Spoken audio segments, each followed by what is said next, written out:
Athens, 399 BC.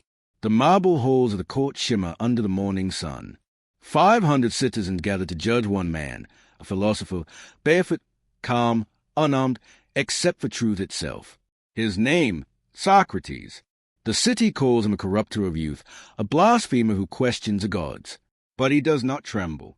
He stands before his accusers with eyes that see deeper than fear, and a voice that cuts through silence. Athenians, he says, I am not wise, I only know that I know nothing.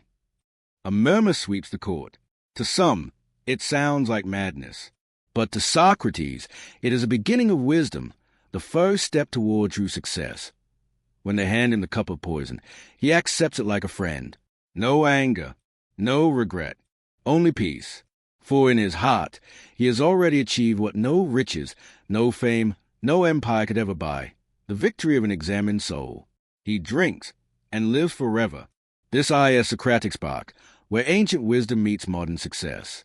If you love timeless lessons and powerful motivation, hit subscribe and let's grow together. The story of Socrates is not just a tale from ancient Greece.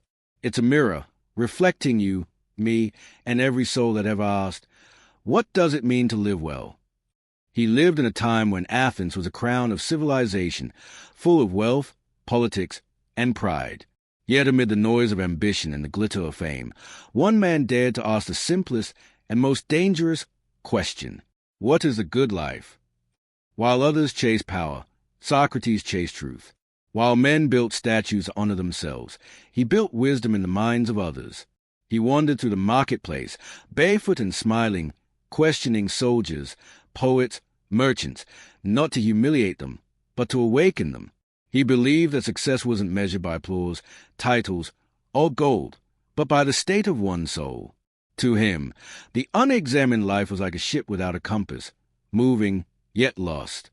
And perhaps that's why his words still burn through centuries.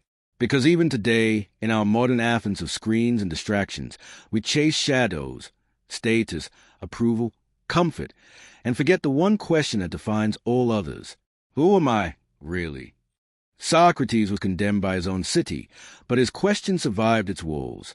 His courage to die for truth gave birth to the very idea of philosophy, and to the belief that wisdom begins when we stop pretending to know. He is not a figure of the past. He is a voice that whispers through time. Do not seek success in the world's eyes. Seek it in your own conscience.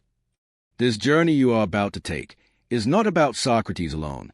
It's about you, about learning to question your own certainties, to find clarity in confusion, and to live not just efficiently, but meaningfully. Because true success, as Socrates taught, is not about winning the world. It's about not losing your soul. There's a kind of silence that lives in every human heart. The silence before asking a forbidden question. Most people fear that silence. Socrates walked straight into it. In the bustling heart of ancient Athens, where merchants shouted prices and poets recited verses in crowded streets, a single voice could often be heard, calm, patient, unsettling. Tell me, he would ask, what is justice?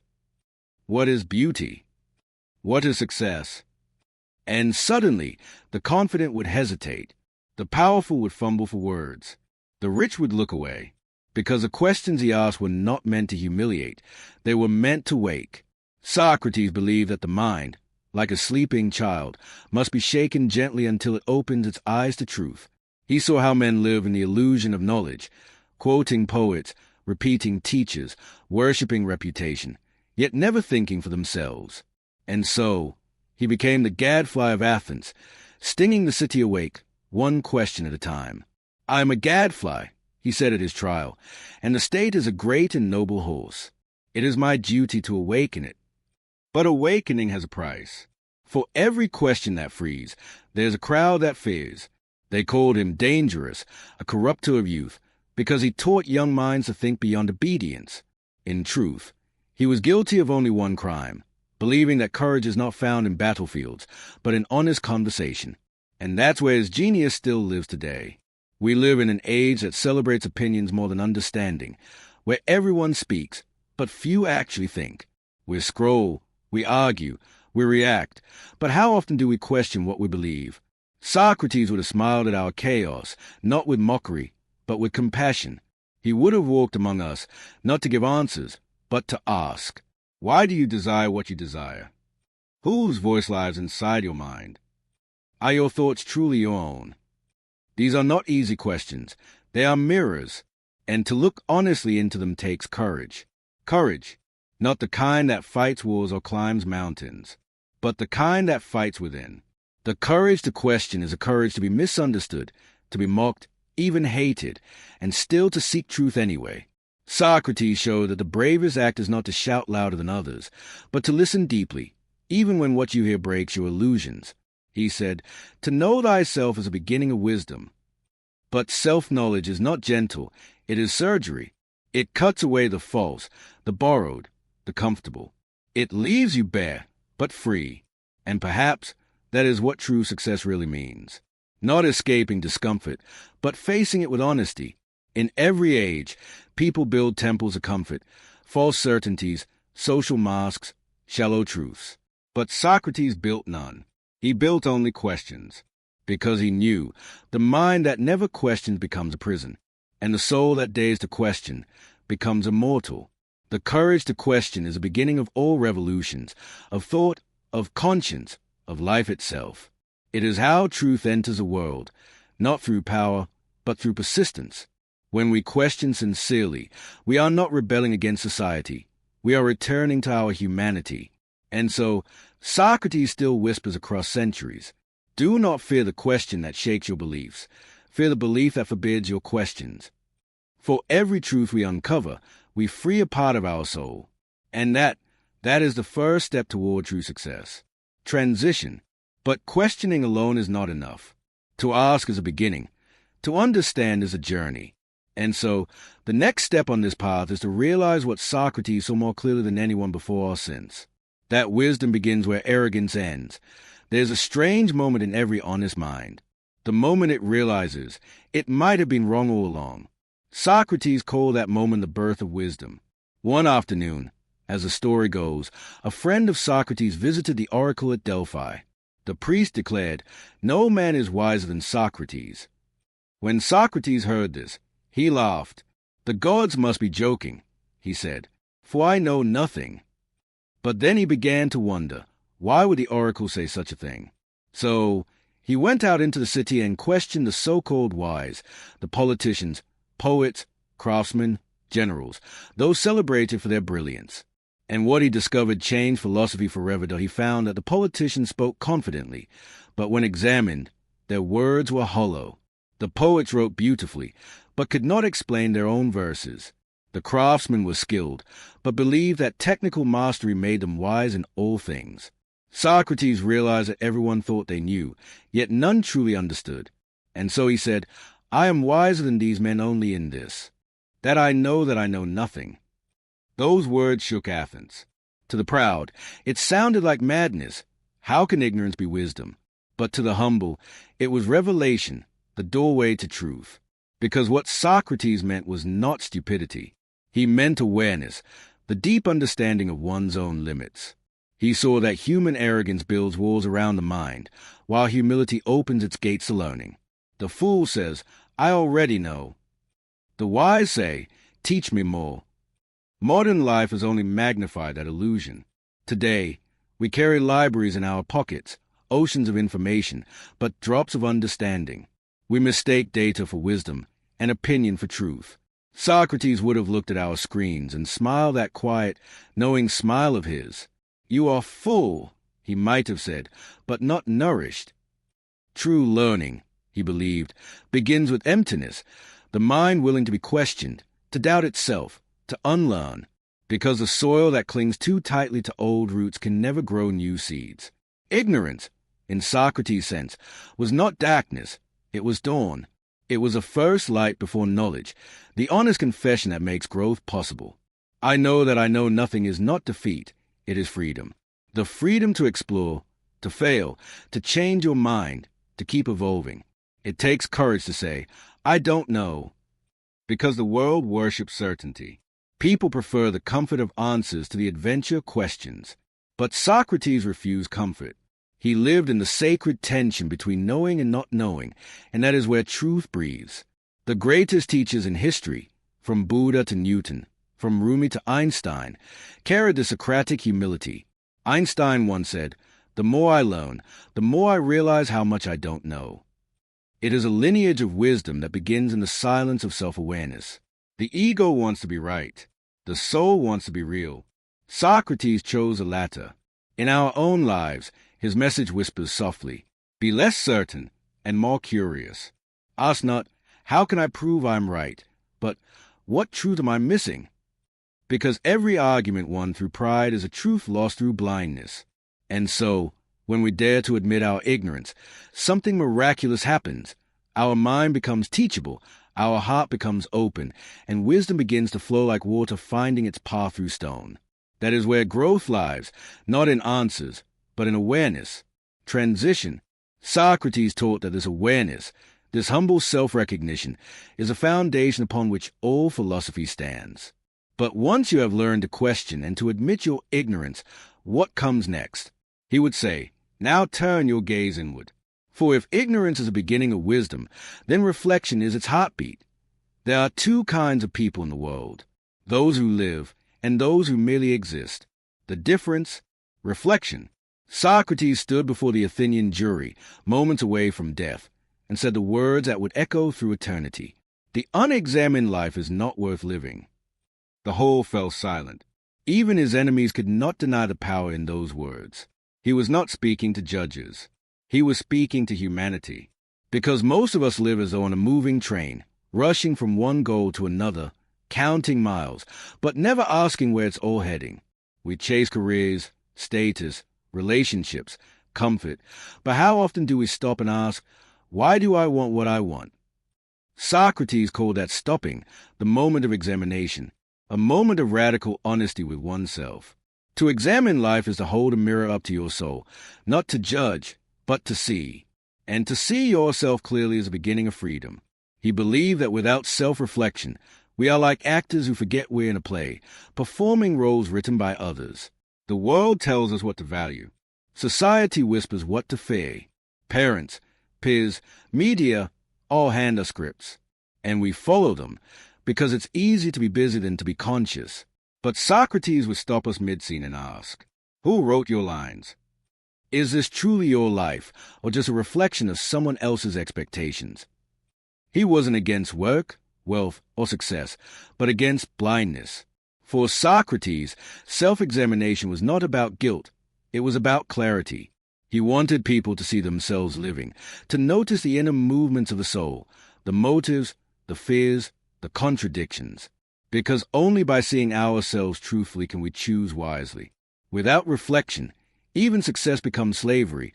We serve desires we never chose. But with reflection, even failure becomes sacred, a teacher that shows us where we went astray. Think about it. The modern world gives us everything except silence. We wake to noise, work in noise, sleep in noise. We fill every pause with screens, every doubt with distraction. Socrates lived in the opposite rhythm. Slow, observant, deliberate. He knew that silence is not emptiness. Silence is a space where truth whispers. He would walk barefoot through Athens, stop before a wall, and stand there thinking, motionless for hours. People mocked him, but he was conversing with himself, a dialogue no less sacred than prayer. He said, to find yourself, think for yourself. The examined life is not comfortable. It is courageous. It demands we confront the shadows we've hidden behind our smiles. It asks us to face our hypocrisy, our attachments, our self-deceptions, and to look at them not with hatred, but with humility. Because the purpose of examining life is not to condemn it, but to purify it. A life examined becomes lighter. A soul aware becomes unafraid. And that, Socrates believed, is where true success begins, not in achievement, but in alignment. The moment your inner world reflects truth, the outer world cannot control you. He was executed for questioning society. But perhaps what frightened him most was not his questions about gods or politics, but his invitation to self-awareness. Because nothing threatens power more than a mind that thinks for itself. And so, they silence him, but in doing so, they awaken the world. Every thinker since, Plato, Augustine, Descartes, Kierkegaard, inherited that single spark, the duty to examine one's life. The unexamined life is not worth living. It sounds harsh, but Socrates didn't mean worthless. He meant unlived. A life without reflection is like music without melody. It moves, but it never touches a heart. He urged us to become philosophers, not by profession, but by nature, because to philosophize is to awaken, and to awaken is to truly live. Transition. Socrates' reflection did not end at self-awareness. It extended into moral action. For him, knowing the self was only the beginning. Living virtuously was a destination. And so, our next step in this journey reveals what Socrates saw as the truest compass of the soul. You're watching Socratic Spark. If his philosophy sparks something in you, subscribe now and keep the flame of knowledge alive. In a world of noise, greed, and ambition, Socrates stood for something timeless. Virtue, not wealth, not fame, not power. He said, virtue does not come from money, but from virtue comes money and every other good thing for man. To him, virtue wasn't a rule book. It was a heartbeat of the soul, the compass that guides us when reason falters and the world tempts us to betray ourselves. What is good? He would ask. What is justice? What is courage? What is temperance? For Socrates, the search for virtue began with a question, not an answer, because answers can be memorized, but virtue must be lived. He believed the root of evil was ignorance, that no one knowingly does wrong. If a man lies, cheats, or kills, he does so not out of strength, but blindness. Thus, to cure the soul, one must first see clearly, and to see clearly, one must seek wisdom. Knowledge, for Socrates, was not about information, it was transformation. He said, to know the good is to do the good.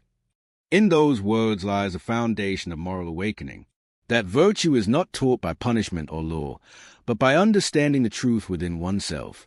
Imagine, by a society where every man acted not out of fear of law, but out of love for the good. That was the Athens Socrates dreamed of. He walked through the marketplace, surrounded by traders, generals, and politicians, yet he saw a deeper poverty, not the lack of money, but the lack of virtue.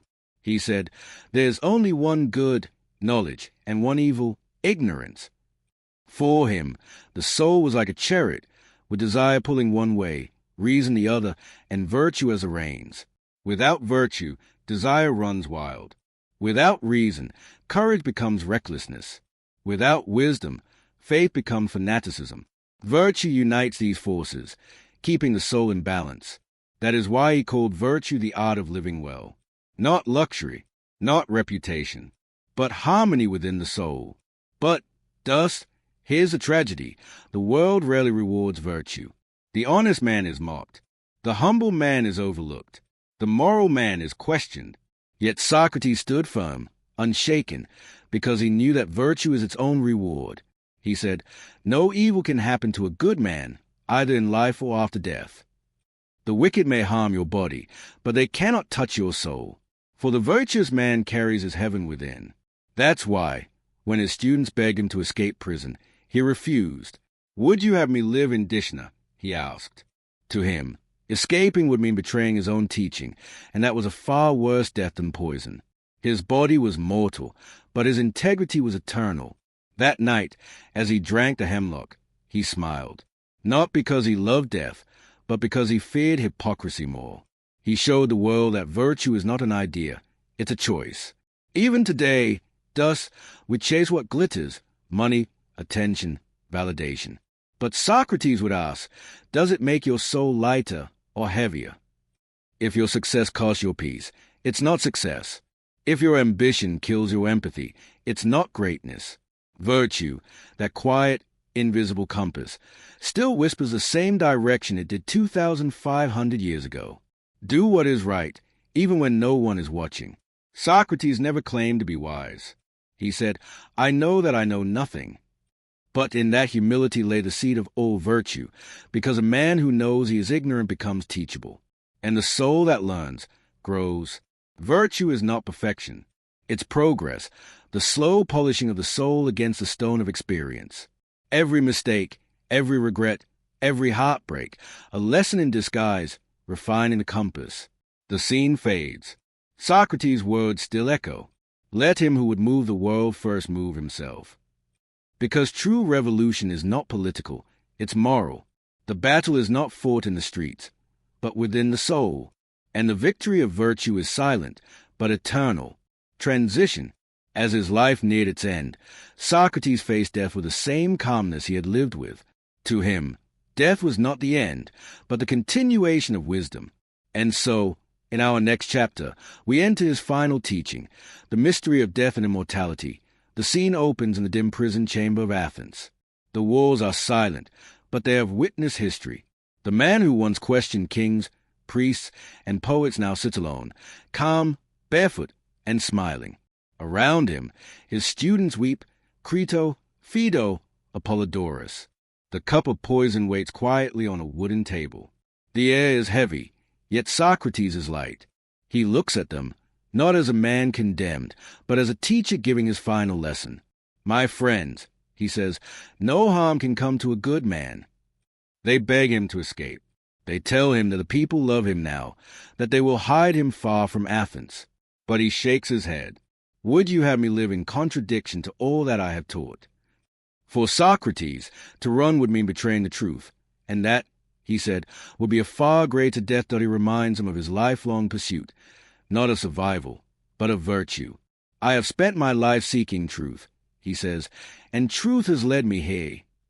That night, he speaks not of death, but of the soul, that mysterious, invisible essence which cannot be touched by poison or time. Death, he says softly, is either a deep sleep or a journey to another place. If it is sleep, there are no dreams, a peaceful rest. If it is a journey, I shall meet those who have gone before and continue the search for wisdom.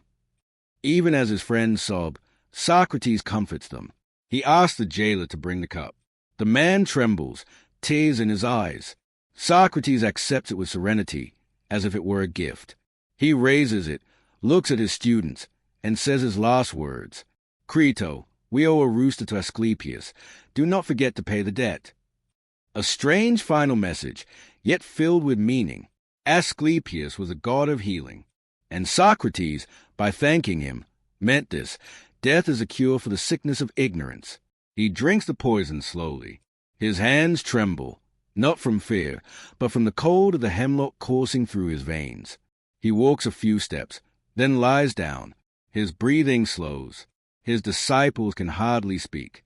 He tells them, when the poison reaches the heart, it will be over. And so it was. A long silence falls. But it is not the silence of tragedy. It is a silence of eternity. In that moment, thus, something immortal happened. A man had proven that truth is stronger than death. He had shown that philosophy was not a theory, but a way of living, and a way of dying.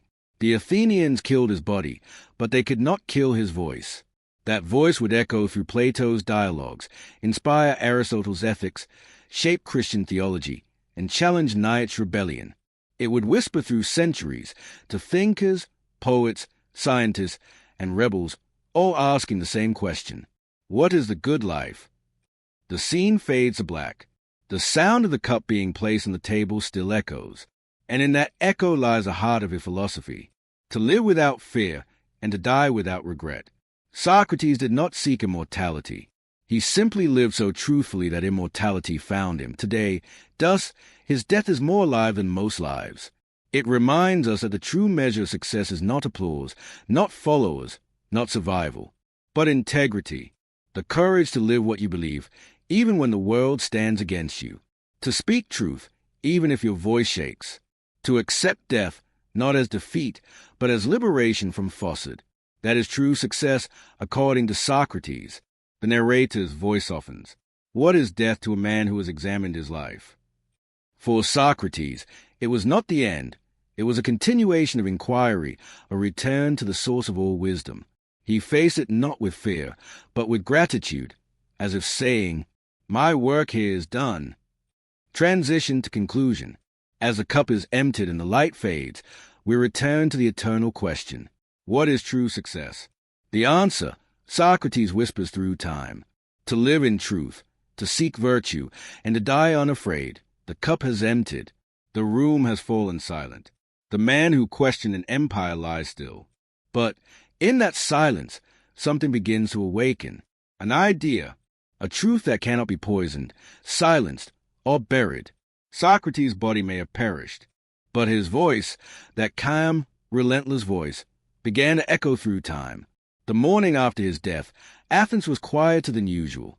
The marketplace, once filled with his laughter and questions, felt hollow. Yet in the emptiness, his disciples began to write. Plato, the young student who had watched in grief, took up his teacher's torch. Through dialogues and ideas, he gave form to Socrates' invisible wisdom. Every question that Socrates once asked, what is justice? What is good? What is truth? Became the foundation of Western thought. From Plato came Aristotle. From Aristotle came reason. From reason came science. From a barefoot man in the streets of Athens came the architecture of civilization itself. The Socratic Spark traveled through centuries, from the Roman Stoics to the Christian saints, to the Renaissance thinkers, to the Enlightenment philosophers. It became the heartbeat of inquiry, the foundation of ethics, the conscience of modern reason. Thus, think about it. Every time someone questions authority with honesty, every time a teacher awakens curiosity instead of obedience, every time a human refuses to live by lies, Socrates lives again. He does not need temples or statues. His monument is built inside the human mind. His immortality is not carved in marble, it is carved in thought. There's a reason why tyrants fear thinkers, because truth is the one thing they cannot control. Socrates taught us that ideas are indestructible, that no sword can cut them, no poison can dissolve them, no prison can contain them. The more you suppress truth, the stronger it grows, just as a seed must be buried before it can bloom. Socrates' death buried his body, but gave birth to his philosophy. The scene shifts. Centuries pass. The world changes. Empires rise and fall. Yet his words remain. The unexamined life is not worth living. That one sentence continues to awaken restless minds, calling every generation to question, not others, but themselves. In a world addicted to comfort, Socrates teaches courage. In a society drowning in noise, he teaches silence. In an age of information, he teaches reflection. His truth is not old, it is eternal, because the pursuit of truth is not about the past, it is about what it means to be human. Thus, the immortality of truth does not belong only to great men. It belongs to everyone who dares to seek, to question, to live with integrity. Every act of honesty, no matter how small, extends a life of Socrates' wisdom. When you choose truth over comfort, he breathes again. When you choose virtue over gain, he stands beside you. When you ask, what is the right thing to do? His voice whispers in your conscience. The hemlock could not kill him. The centuries could not silence him. Because truth, dust, has no grave. It only changes form. From lips to books, from books to classrooms, from classrooms to hearts, it travels endlessly, quietly, faithfully. Socrates was not seeking followers. He was awakening thinkers. And thinkers never die. The narrator's tone softens. The greatest victory is not to live forever, but to leave behind something that does. Socrates did not conquer Athens. He conquered time. His death was not the end of philosophy. It was its beginning. And through that, he became the proof that while the body decays, truth is eternal. Transition to conclusion. As his voice fades into history, one truth remains clear. Socrates did not teach us what to think. He taught us how to think. And that dust is immortality, because men die. But wisdom lives forever. There comes a silence after every great storm. And in that silence, we begin to hear truth. Socrates had fallen quiet, yet the echo of his words began to travel. From the narrow alleys of Athens to the far corners of time, they said he was gone. But those who truly listened knew that a man who lived for truth cannot die within stone walls. He had become something else, a voice that refused to fade. Centuries passed. Empires rose, philosophies changed. But that single question he asked the world, what is the good life, still lingers in the human soul. Every time a child wonders why. Every time a thinker challenges a crowd. Every time an honest man chooses truth over comfort. Socrates breathes again. He taught us that wisdom is not in having answers, but in loving the question itself. That real success is not the applause of men, but the peace that comes when your mind, heart, and actions align with truth. He stood before power and chose conscience. He could have lived, yet chose to die free. And in doing so, he gave the world something rarer than gold, a living example of integrity. The cup of hemlock was not his defeat. It was his declaration, a quiet whisper to eternity that said, "You can silence my voice, but not my reason." And indeed, it wasn't silenced. Every philosopher that followed, Plato, Aristotle, Epictetus, drank from that same spring of courage. And through them, through us, the spirit of Socrates continues to ask, what does it mean to live rightly? Look around our age. In a world loud with opinions and poor in wisdom, we need his courage more than ever. Not the courage to fight others, but to face ourselves, to question the illusions we build, and to discover, beyond them, the quiet truth of our being. Because in the end, success isn't in wealth, power, or fame. It is in knowing oneself, to live with clarity, to act with virtue, to die without regret. As the light fades in that ancient prison cell, Socrates' final words still whisper, "Crito, we owe a rooster to Asclepius." Life itself is a sickness, and death is a cure. Perhaps he meant that truth frees us from illusion, that the wise man dies not in sorrow, but in serenity. And as the cup touched his lips, he was already beyond Athens, beyond judgment, becoming one with the eternal harmony he always sought. So if one day you find yourself lost, surrounded by noise and confusion, remember the old philosopher who asked only one thing of us: to think, to question, and to live with virtue. For the greatest success of all is not in conquering the world, but in conquering oneself. This was just one spark of wisdom, but there's so much more ahead. Join the journey, subscribe to Socratic Spark, and let philosophy guide your path to success.